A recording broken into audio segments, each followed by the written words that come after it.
Yes, it's a great pleasure to be giving a talk to the Abbey Come Here Trust. And as you say, there's a very close relationship and friendship between Abbey Come Here and the Mortimer History Society, which reflects shared the shared elements of the history of the Mortimers at Abbey Come Here.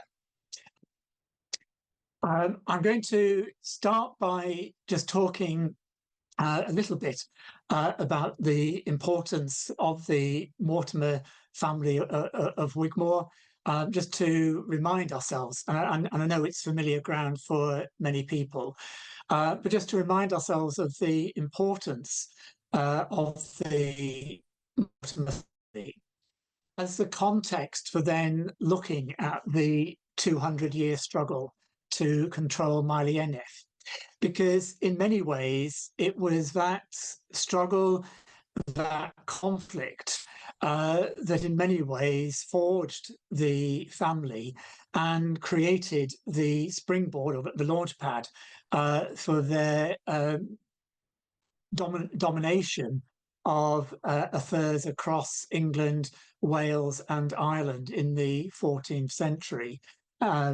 So I'll just start by just reminding ourselves of that context, and then in the second part of the talk, look more closely at that 200-year struggle for the control of Malieneth and the process through which that happened. Well, so just first of all, to remind ourselves of a couple of points. I'm obviously not expecting people to particularly look through the family tree or take it in. I use it just to really make a couple of points. The first is the longevity of the Mortimer family, certainly unusual in the late medieval period. Not unique. There are a handful of other long-lived families, some longer lived than the Mortimers, but as one historian has said, that to have survived for over 3 centuries as marcher lords was a political and biological feat. So that's the first point to draw from the family tree. The second is the opportunity for me to make the point that the family from the outset adopted the naming custom that the eldest son was named after his grandfather, and so consequently names repeat in alternate generations. But it doesn't work smoothly, because there were occasions when the first son predeceased his father, and so you then get a second iteration of names. But as a consequence, as you can just see as a quick glance, across the 13 generations here, the name Roger on 6 occasions. And so it can sometimes appear as though when I'm giving a talk about the Mortimers, I'm just talking about Roger Mortimer, because it tends to be the ones named Roger were actually the ones who were most prominent and achieved the most, although some would debate that. But I'll try and make it clear as I go along when I'm talking about a different Roger Mortimer.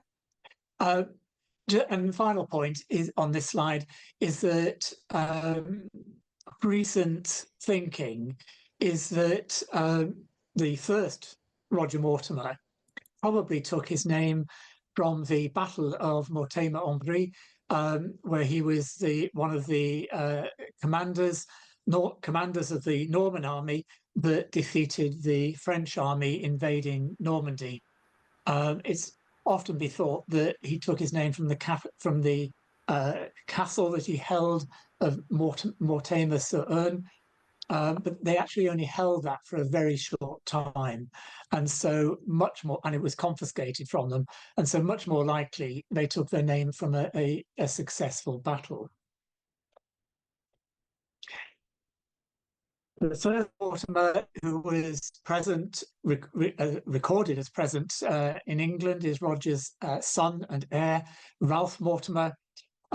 Probably became active in England in the 1070s.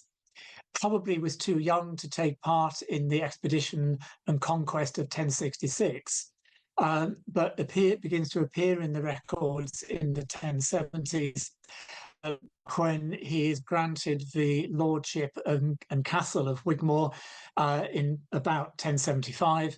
And probably as a reward for his role in putting down a rebellion of Saxon nobles who were allied with Welsh nobles. In Domesday Book in 1086, so I'm just going to activate, there we go, activate the laser pointer. By the time of Domesday Book in 1086, the Mortimers are recorded as owning manors across 12 English counties, spreading from South Yorkshire down through Lincolnshire, the Midlands, through Northamptonshire, down through Wiltshire, Hampshire, and down to the south coast. And of course, right from the outset, the most important concentration of their lordships, and quite an unusual concentration. It was normal policy to try to ensure that a lord's lands were fairly dispersed, making it harder for them to accrue a concentration of wealth and power and manpower, which could become a threat to the crown. And yet from the outset, the Mortimers had a concentration of manors and lordships and lands in the South Shropshire, North Herefordshire area, as you can see on this map. I reckon that this dot here is Wigmore, and you can see very visibly the concentration. And then over the following centuries, more lands and manors were gained through conquest into Wales, which we'll be talking about, also as rewards for service to the crown, and critically through strategic marriages. And I just put this slide because I like these photos, but also to make the point that a number of those manors that you saw as red dots on the previous slide had previously belonged to Queen Edith, the widow of Edward the Confessor, who outlived the Confessor, dying in 1075, and who held many manors in North Herefordshire, South Shropshire, most of which on her death were granted to the Mortimers. We're now going to jump over the next 2 centuries because that really is very much at the heart of the talk. So I'm jumping 2 centuries to just recap and remind ourselves of the significance of the Mortimer family and how important they became. And obviously a key element in this was the career of Roger Mortimer, who became the first Earl of March. His is well known, so I won't repeat it in terms of the rebellion, forced rebellion against Edward II, which led to the forced abdication of the throne by Edward II, coronation of Edward III, and during his minority, the period in which Roger Mortimer was the de facto ruler of England in conjunction with Queen Isabella. The quote here, that on many occasions he, the young king, was led in all things by the said Lady Isabella, his mother, and the aforesaid Lord Roger de Morto O'Mara. When it was during the height of his power, the family were raised to the highest rank of the nobility, becoming earls, and very controversially, taking the title Earl of March. As we can see here, such an earldom had never been so named before in the Kingdom of England. and it caused quite a lot of controversy at the time. Previously, all earldoms had been based upon a county or a county town, Lancaster, York, and so on, Derby. And so for Roger Mortimer to claim the title Earl of March, he was seen as putting him, and therefore Earl of a whole region being encompassed within his earldom.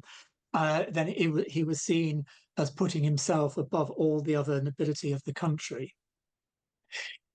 In truth, though, it was probably just a reflection of the Mortimer domination of the Welsh Marcher lordships, and which was the source of the Mortimer wealth and power. This map graphically shows, it's actually from a slightly later period, but is also relevant in the 1320s. But the extent to which the Mortimers grew to develop them to dominate the Marcher lordships. There were some about 51 Marcher lordships in the 14th century, and the Mortimers had control of one third of those 17 Marcher lordships, and were the source of their income and power. By the final quarter of the 14th century, when the Mortimers were the largest landowners in Ireland, the largest landowners in England outside of the Crown, even then it was their income, the income from their Marcher lordships provided 2/3 of their income. And so taking the title Earl of March just reflected that that was the source of their power. As you all know, Roger came to a sticky end when Edward III was approaching 18 and wanting to rule in fact, not just in name. He had Roger Mortimer captured and executed for treason, and all lands and titles confiscated. Ordinarily, that would have been the end of the family as a whole. And yet the Mortimer family were dealt with comparatively leniently. And within 2 generations, were back at the height of their power and influence. Roger's own son, Edmund, died only a year after his father died of natural causes, leaving a child as his heir. So as an alternate generation, the next Roger.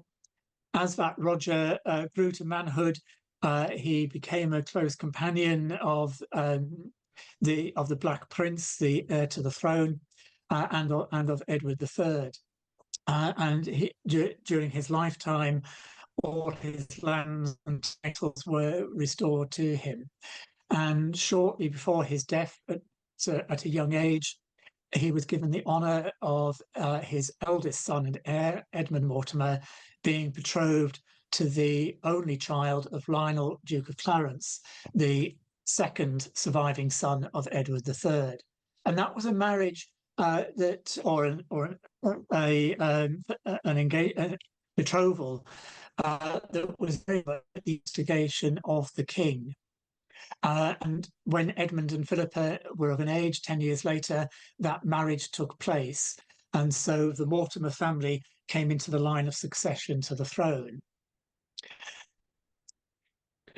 Shortly after the marriage of Edmund and Philippa in 1368, Lionel himself died, with Edmund and Philippa coming into a great inheritance as Earl of March in his own right, and also as Earl of Ulster following the death of Clarence, and the Ulster title having come from Clarence's wife.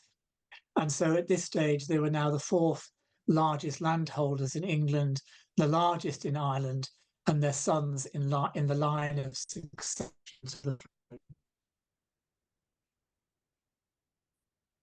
And by the 1390s, with significant political instability in England, with the unpopularity of Richard II, who was childless, had married a bride of only 12, and therefore some time before or likely to be some time before there would be an heir to the throne. The 1390s became an increasingly fractious period, with Richard unpopular, a very unpopular monarch. And increasingly, Edmund's son, Roger Mortimer, the fourth Earl of March, was being seen as the potential heir to the throne.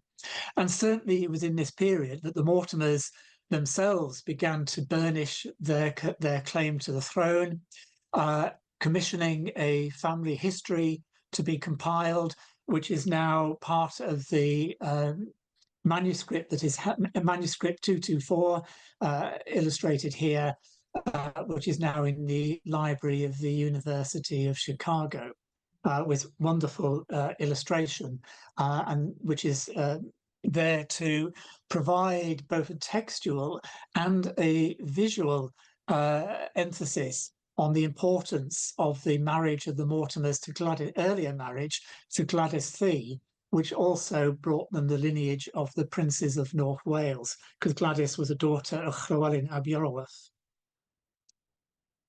It was also in this period that the Mortimers adopted emblems that were to have a long history, and indeed some of them are still in use as emblems of the royal family today.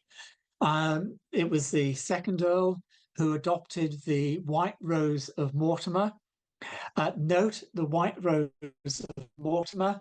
That is how it originated. It became the white rose of York because the Yorks were Mortimers, and they took it from the Mortimers.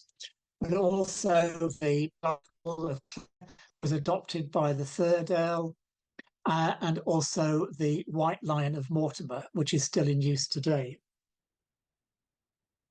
And jumping again a couple of generations, the main Mortimer male line died out when Edmund, fifth Earl of March, died childless in 1425.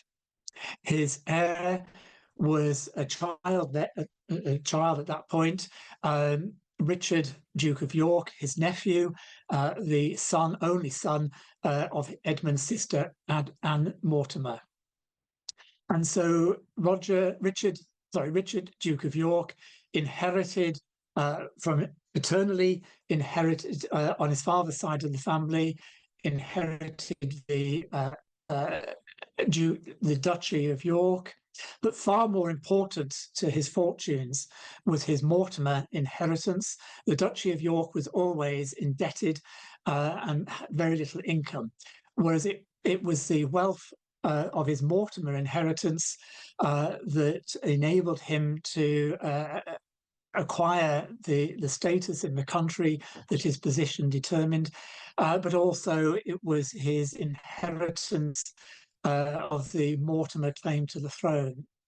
And when conflict between York and the Lancastrian regime of Henry VI erupted into warfare in the 1450s, and the onset of what we know as the Wars of the Roses, when in 1460 York marched on London, unfurling the royal banner as he approached, he entered Parliament with his sword borne upright before him and placed his hand on the empty throne. The following day, he set out his claim to the crown by hereditary right as a Mortimer. That was then debated in Parliament. It was not acceptable to his peers, but a compromise was hammered out and set out in the Act of Accord, which named York and his heirs as the true successors and heirs of Henry VI, disinheriting the king's son, with York named as Lord Protector of England. And then that's just a quick summary of this line of descent now from Edward III, with the marriage between Edmund Mortimer and Philippa, and then the Mortimer line with Edmund dying 1425, Anne Mortimer dying shortly after giving birth to Richard, Duke of York. And so it was this line which he could claim was a superior line to the line of the Lancastrian kings. Richard, as you know, died at the Battle of Wakefield and was succeeded by his 18-year-old son, Edward, who had been given the Mortimer title, Earl of March, aged 3, and brought up in the Mortimer Castle of Ludlow. And it was Edward who took the throne in 1461. And throughout his reign, pamphlets, genealogies were produced, tracts were produced, showing his right to the throne as a Mortimer. And there's just a couple of examples here. The coat of arms, but the purpose of this document is to show his lineage through the Mortimer line back to these are the an invented coat of arms of Cadwallader.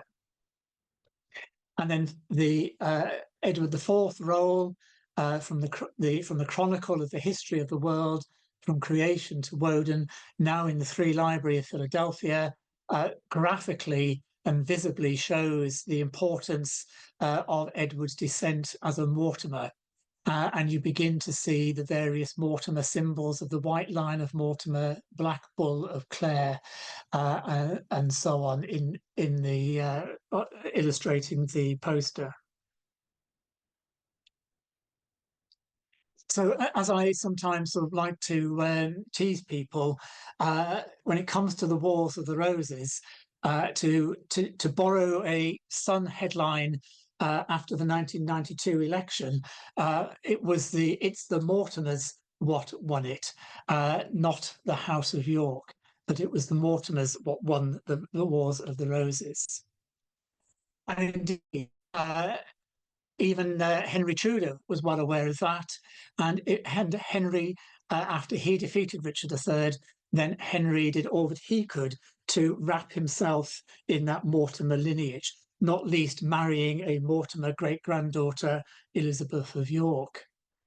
And as a consequence, all current monarchs, the current monarch and all Henry VIII, including the current monarch, are descended from the Mortimers. And so the white line of Mortimer, the black bull of Clare, are still some of the heraldic beasts of the crown. And this is an example of the Royal Mint special edition coin featuring the white line of Mortimer that was produced 4 years ago. Okay, so now back to the period which I jumped over, and to start looking at this period, which really forged the fortunes of the Mortimer family, launched them onto that period of domination of national affairs across 3 countries. The first reference that we pick up to the Mortimers and Maelgyneth is in the Briti Tywysogion quote here from the Red Book, the version in the Red Book of Hargest, edited and translated by Thomas Jones.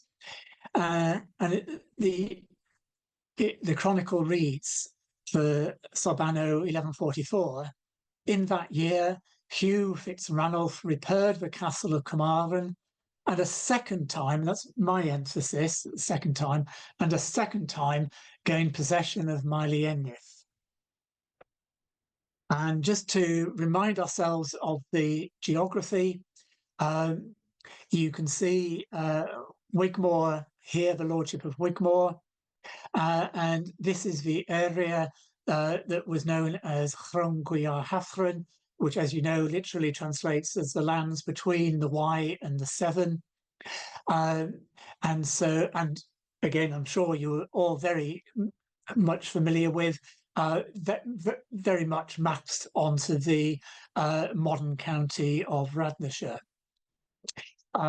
The southern part of Chrongwyar Hathren, Radnor itself, the lordship of Radnor, which actually in the mid-11th century was not part of Wales, but part of Herefordshire. In Domesday Book, it is accounted for as within the county of Herefordshire, and it had belonged, prior to the Norman conquest, it had belonged to Anglo-Saxon thanes.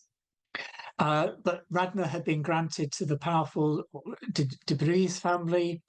Elfile was conquered by the Tosney family, who had been granted the lordship of Clifford. And so Malienneth was the obvious target for westward expansion of the Mortimers over the border into the lands of Wales. So Malienneth and Gwerthrynion and Caimwood Daifor were obvious targets for Mortimer expansion. Now, I emphasised in that quote from the British Tywysogion that it says that for a second time, the Mortimers claimed Malienneth. By implication, therefore, there was a first time. And so almost certainly that would have been during the 1090s, which was a period of major incursions into Wales by Norman barons who claimed lands along the border region, but striking across to Cardigan Bay, down into Pembrokeshire, but also across the south coast and along the South Wales coast, across Gwent, Glamorgan and Carmarthenshire, or what are now those counties.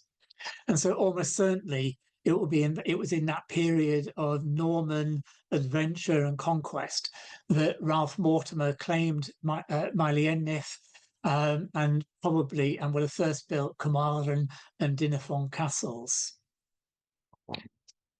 The period, though, for the next 40 years after that, there's very little in the records about Malienneth. Very difficult to see what is happening. And indeed, very difficult to see what is happening in relation to the Mortimers, because it appears that they were absent from England for a period of some 30 years. We know that Ralph Mortimer travelled back to Normandy in 1100, and probably remained there until he died some point between 1115 and 1127. And of course, that was not unusual. The families that came across in the 1060s, 1070s, their patrimonial lands were in Normandy. Many of their most valuable lands were still in Normandy.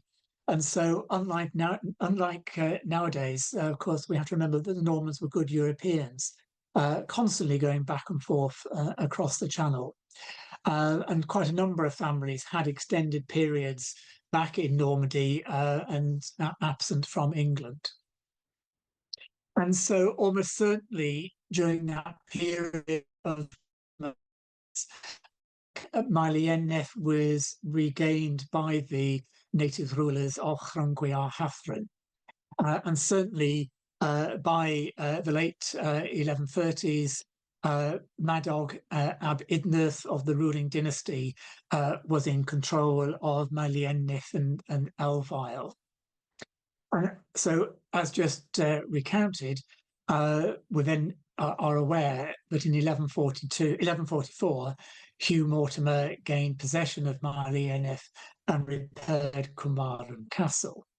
That, of course, was at a time of anarchy in England. Hugh had returned or had travelled to England to take up the Mortimer lordships at a time of anarchy and civil war in England, the civil war between King Stephen and Matilda, where the region of the Welsh Marches was very much a focal point of that conflict, with much of the support for Maud being drawn in the sort of region around Gloucester and northwards from Gloucester.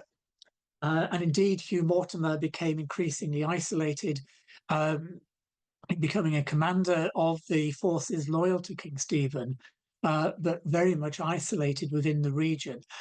And so probably his regaining Malienneth was part of finding a route out of where he was being hemmed in order to take lands to the west, and so he could escape the pressure being put on him.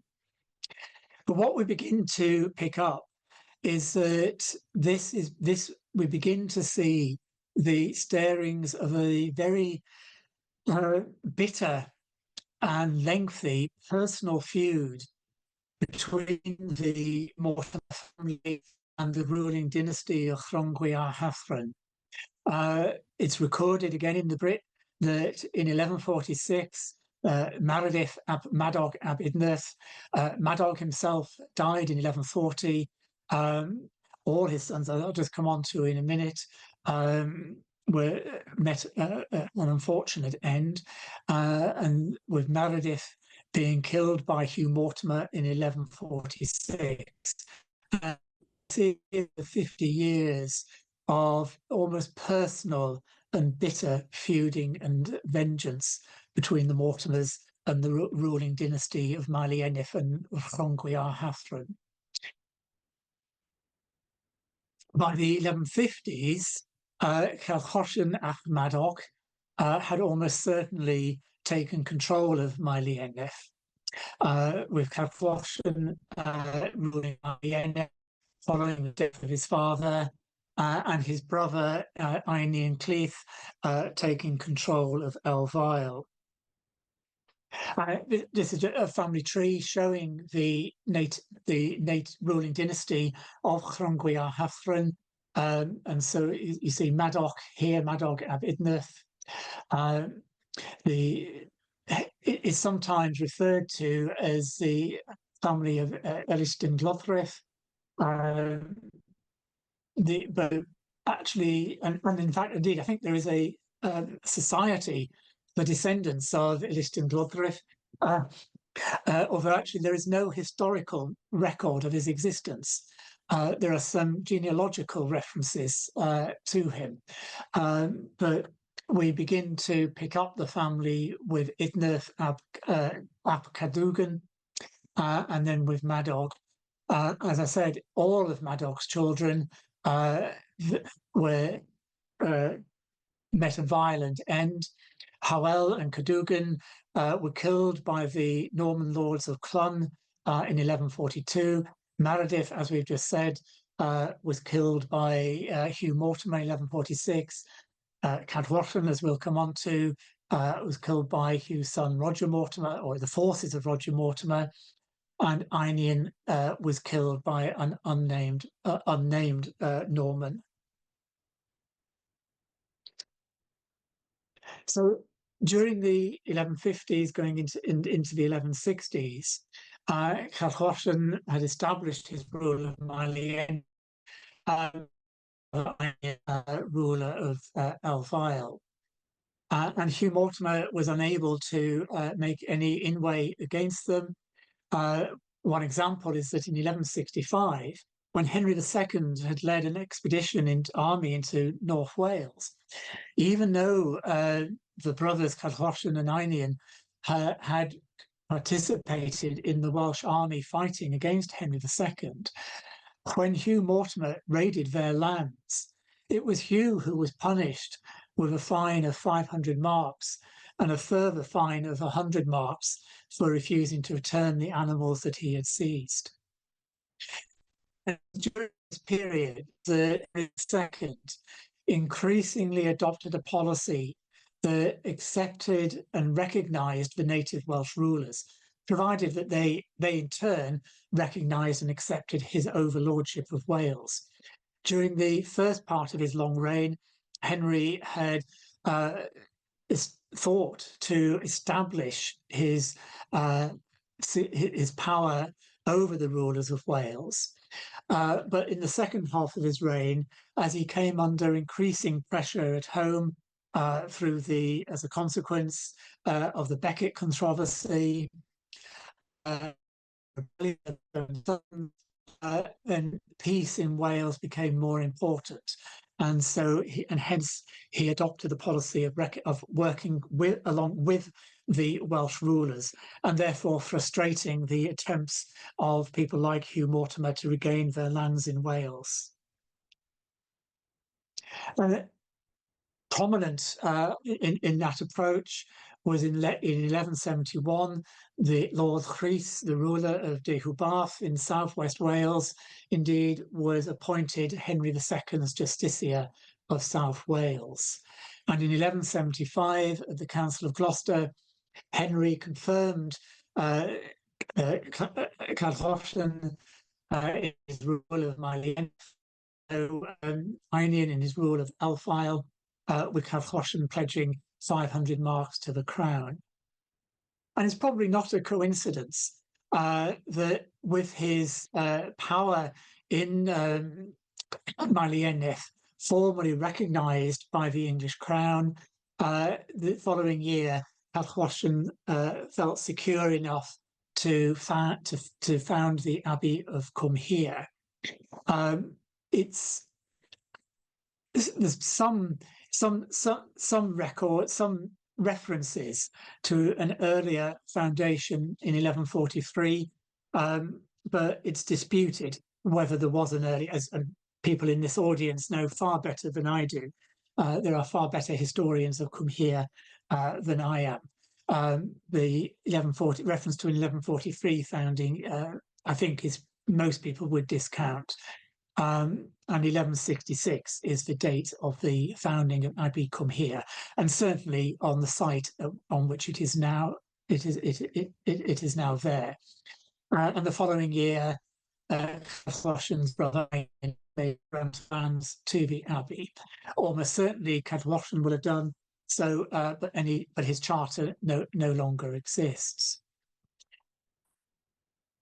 Shortly after Einian's grant, as I mentioned earlier, he was killed by unnamed Normans, with Cadwallon taking control of Elfile himself.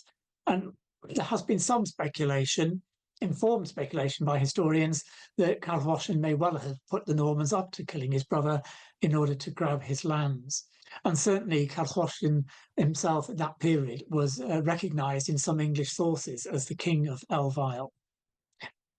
But in 1179, whilst Cadwallon himself was returning from the court of Henry II, he'd been summoned to answer for certain trespasses. We don't know the outcome of that, other than that he was given a safe conduct to return to Maelieneth.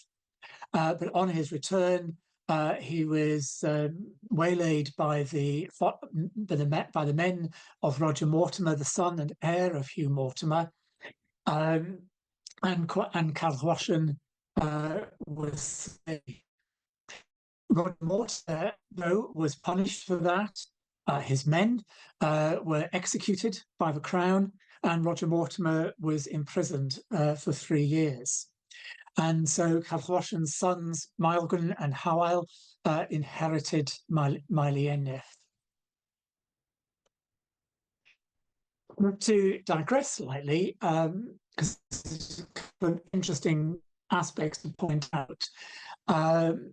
First of all, using this extract from the Mortimer family tree, it's worth just pointing out that in this period of the 12th century, there was in fact only one Hugh Mortimer. And I'm just drawing attention to that because you'll often see Mortimer family trees, particularly older ones, which show 2 Hugh Mortimers, one who died in the 1140s, and then a second Hugh Mortimer, his son, who dies in the 1180s. Over the last 10 years or so, it's been shown without a shadow of a doubt, mainly through the work of the historian Ian Mortimer, who knows he's not related to the Mortimers of Wigmore, that Ian has shown that there was in fact only one Hugh Mortimer, and the error occurred because 20th century genealogists and historians refused to accept that you could go from the conquest of England in 1066 almost to Magna Carta in 1215 in only 3 generations of the Mortimer family. And so because they felt that just couldn't have happened, they therefore were looking for evidence of a missing generation.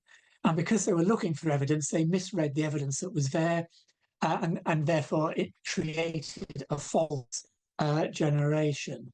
But Ian has clearly shown that there was only one Hugh Mortimer who died at the ripe old age, probably into his 80s. I don't think, when I scanned who was attending, I don't think I noticed Julian Revest. because I've partly put in these slides. Julian and I have had a discussion. I meant to say at the outset that many of the wonderful photographs I've used to illustrate this, of course, have been taken by Julian. You'll all recognise his brilliant aerial photography. Some of you will have read his article in the last Radnorshire Transactions, illuminating article on the 1200, on the Charter of 1200, the Abbey Come Here Charter. But Julian just made the point of the Mortimers not being a religious family. With discussion about because the Mortimers no more less religious, but no less religious than any other lords of that period. And indeed, Hugh Mortimer was a notable founder of churches. A number of the churches of North Herefordshire, South Shropshire were founded by Hugh Mortimer, and he became an important patron of the Herefordshire School of Romanesque sculpture, illustrated here at St Giles, Pipe Aston. Who was the founder of Wigmore Abbey on its current site, who laid the foundation stone and was himself buried there. But back to our story. The period of Welsh control of Mali Ennif came to an end in the 1190s. A combination of two factors: a change in royal policy. Richard I, who's, as you know, because of his crusades, desperate need for funds, and was quite happy for marcher lords to campaign in Wales again. And indeed, sponsored and funded some of those campaigns. But also the authority of the Lord Rhys in Wales was breaking down as he grew older, and began to be challenged by his sons. And also following the death of Carthrosian, the sibling conflict began to break out in Mali Ennif. And heir Anian O'Porth was killed by one of his own brothers. And indeed, Gerald of Wales himself stated that the borders of Wales sufficiently remember and abhor of a great and enormous excesses, which from ambitious usurpation of territory have risen amongst the brothers and relations in the districts of Mali Ennif, Elfyle and Gwerthonion, situated between the River Wye and the River Severn. And so Hugh's heir, Roger Mortimer, was quick to take advantage of that disunity and led a royal-sponsored expedition to regain Mali Ennif in 1194, with reconquering Mali Ennif and probably conquering Gwerthonion for the first time. Taking control of the whole region probably happened over a period of 3 or 4 years. And again, the Brit records that the community of Come Here went to reside at Kyma in 1198. It's not clear from the context whether that was to found a daughter house or a period of exile to take themselves away from the conflict, or indeed it may well have been both. But certainly by 1200, Roger Mortimer felt secure in Mali Ennif. And as I'm sure you all know, he granted a charter to Abbey Come Here, in which he confirmed the previous grants of land, granting more lands himself. And the charter is famous for an additional clause. Most such charters would have a clause that the Lord was doing this so that the monks may pray for his soul, the souls of his family, the souls of the King of England and the royal family. But in this case, there's the additional clause that it is for in addition of my men, the living, and those who died in the conquest of Mali Ennif. So we get a glimpse here of the importance of Come Here to the Mortimers, taking over the patronage of an abbey.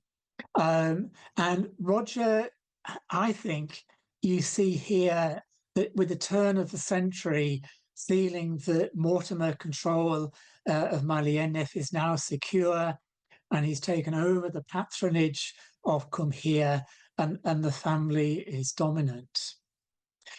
It wasn't to last, though, as we know. In 1202, Gwarthonion was recaptured. Malienef itself, however, held out until 1215, when it was then taken by Llywelyn ap Iorwerth, as he was establishing his control over most of Wales. Just a quick reminder of why some of this was important. Being a marcher lord brought extensive, as well as the wealth from an area, brought extensive powers to the lord. The marcher lords had a range of powers unique, and indeed were powers elsewhere that could only be exercised by the Crown of England. Powers to build castles, to raise armies, powers to decree the law of the march, but also, and profitably, to administer that law, to administer the criminal and civil justice, and establish their own courts and appoint the judges, and establishing boroughs and granting charters. An interesting question that has been posed is, during this period, who was it who built the great church at Abbey Cumhir? Because indeed it is an incredible building and must have been magnificent to see. It's one of the longest naves in England. It's the longest in Wales and nearly the longest in England, with only Durham and Winchester having longer naves. And so it's an incredible building. For a long time, many people assumed that it must have been built or commissioned by Llywelyn ap Iorwerth during the period after 1215, when he built Malienef. More recently, Dr. David Stevenson has argued, and I think has argued very persuasively and conclusively, that it was in fact built during the period of Roger Mortimer's control of Malienef, again indicating the importance of Malienef and the importance of Abbey Cumhir to the fortunes of the Mortimers, that Roger Mortimer would commission and pay for the building of such a magnificent church at the western extremity of Malienef. As we know, Malienef was taken by Llywelyn in 1215, and Carmarthen Castle was demolished. Although during the late 12-teens and into the 1220s, there were legal disputes between the Mortimers and Llywelyn over the control of Malienef. The Mortimers got nowhere. Llywelyn's power across Wales and the region was too strong, and at a time when the power of the English crown was at a low ebb, with the minority of Henry III, then Hugh Mortimer could make no progress. Hugh's brother and successor in 1230 married Gladys Thea, the daughter of Llywelyn, and granted the banners of Knighton and Norton on the Herefordshire border with Malienef, because although now in Radnorshire, again, Knighton and Norton were English manors at the time. But again, the Mortimers, Ralph Mortimer could make no headway into Malienef itself. And we see in 1231 that the monks of Cumhir were accused of misdirecting an army of Henry III, misdirecting it into an ambush in a marsh. And in revenge, the king burnt the Grange buildings, plundered the abbey, and levied a large fine of 300 marks. And so, as I said, throughout the 1230s, Llywelyn's power was too great. But following his death in 1240, the power of his family began to dissipate with the disputed succession between his legitimate son, or his son by his wife, the Lady Joan, Dafydd, being disputed, but Dafydd was his chosen successor, but in Welsh law, his son, through his earlier relationship with Llanquistol Goch, had equal right, although Llywelyn had overlooked that right. And that led to the weakening of Welsh power. And Ralph Mortimer was quick to take advantage of that, seizing Mali Enneth in 1241 and leading to Llywelyn ap Griffith and quickly all the Mali Enneth. And going back to the British Tywysogion, 1242, that year, these castles were fortified in Wales by Roger Mortimer. Should note that in the 1242, Roger was only aged 11, so obviously a precocious young man. His father was absent on royal business in Normandy, and so Roger was, in his father's absence, was deputed to oversee the building or rebuilding of the castles at Cefn Clis and also at Nuckless. Ralph died in 1246, and I do love this quote from the Brit that year died Ralph Mortimer, and in his place arose Roger, his son, almost biblical in its phrasing, and to my mind worthy because it was Roger Mortimer who propelled the Mortimers onto the forefront of national affairs. And interestingly, the Brit also records the death of Gladys Fee and the nod to the importance now of the Mortimers' lineage as descendants of Llywelyn ab Iorwerth. Roger was one of the Mortimers who made a strategic marriage, marrying the wealthy heiress Maud de Bries, adding the lordship and castle of Radnor to the lands of the Mortimers and other local towns such as Kingsland and Prestine, and in southwest Wales, the Berkshire lordships. Roger's career, though, got off to a rocky start as the power of Llywelyn ap Griffith grew across, first of all, across Gwynedd, and then he began to stretch his power across the Welsh marches and down across all of Wales. He seized Gwarthrynion in 1262 and famously captured Cefn Clis Castle from Roger Mortimer in 1262. And that was very much the nadir of Roger Mortimer's fortunes. Very quickly, though, his fortunes began to turn, and in 1265, it was Roger Mortimer who engineered the escape of the Lord Edward, the heir to the throne, from his captivity in Hereford and riding fast to Wigmore Castle. And then from Wigmore, they moved to Ludlow, where they planned the campaign that led to the defeat of the army of Simon de Montfort at the Battle of Evesham. And it was at that battle that Roger Mortimer was the commander of one of the 3 divisions of the Royal Army.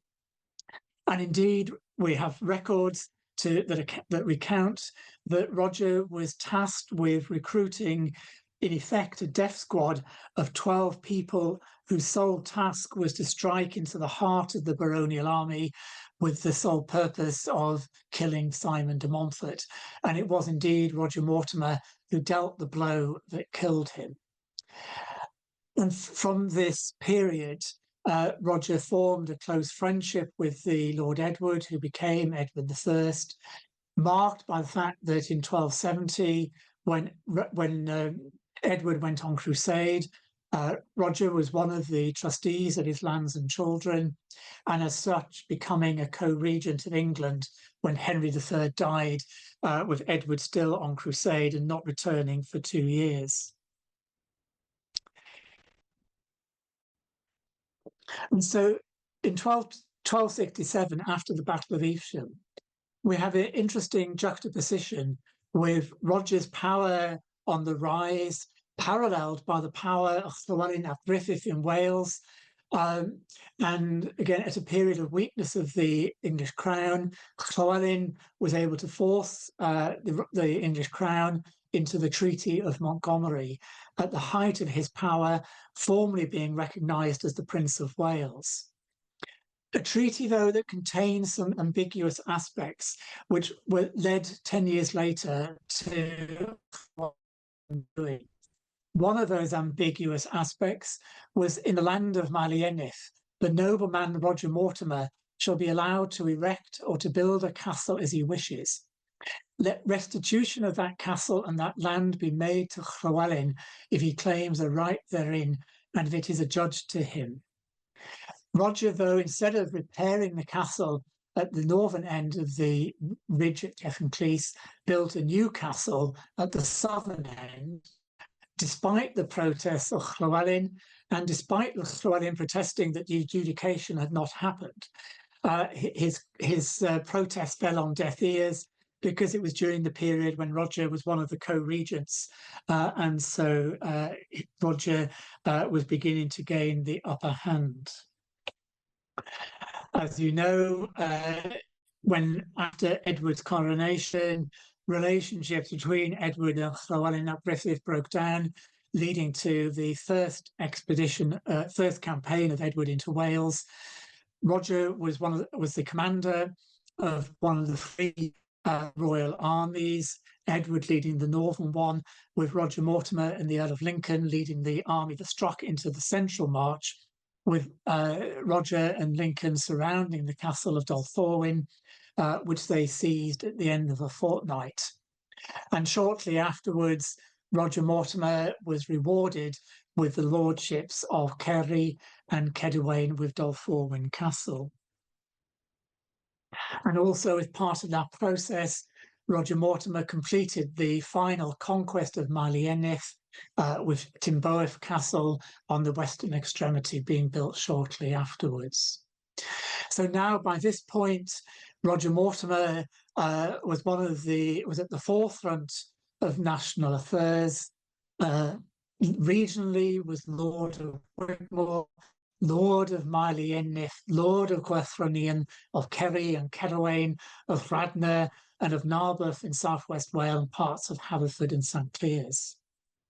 And so it's not surprising that the famous historian R.R. Davies has named Roger Mortimer as one of the architects of the March of Wales. And as I said, at the time became one of the co-regents of England. It's not quite the end of the account. As you know, following his defeat in 1277, Llywelyn was limited to his heartlands of Gwynedd. 1282, his brother Dafydd led a rebellion which Llywelyn had no choice but to join.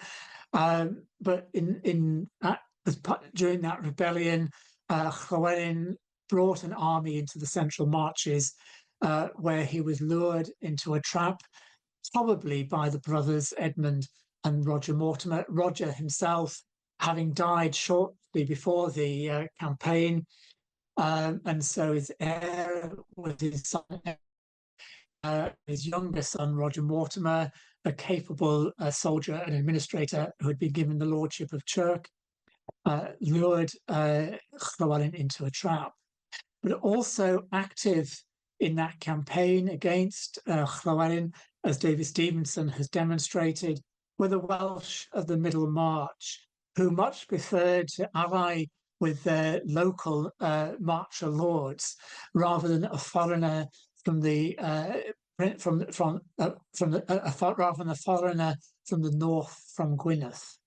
And so it is in some records it is accounted that following Llywelyn's death, his head was decapitated and sent around the country to show that he was dead, and his body was buried at Cumhir.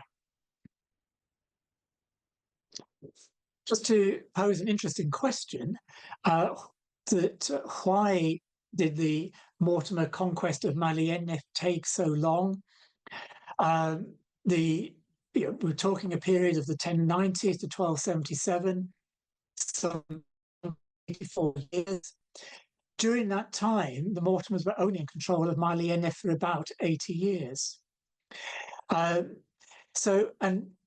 then following 1277, Ennis lost its strategic significance, becoming just part of the expanding empire. So its significance had been the conquest, its role as a gateway into Wales, its role as a marcher lordship, and as a gateway into Wales through which you could access through to Cardigan Bay and up into North Wales and down into the southwest of Wales. But once the conquest was secure and the Edwardian settlement of Wales, it was no longer important and just became a rural part of the expanding empire of the Mortimers, eventually descending to the crown. And the reason for that, why it took 200 years, or nearly 200 years, was throughout that period, the priorities of the English crown lay elsewhere. Conquest of Wales, they were well aware would be too expensive and anyway was unnecessary, as overlordship of Welsh rulers gave them as much control as they needed.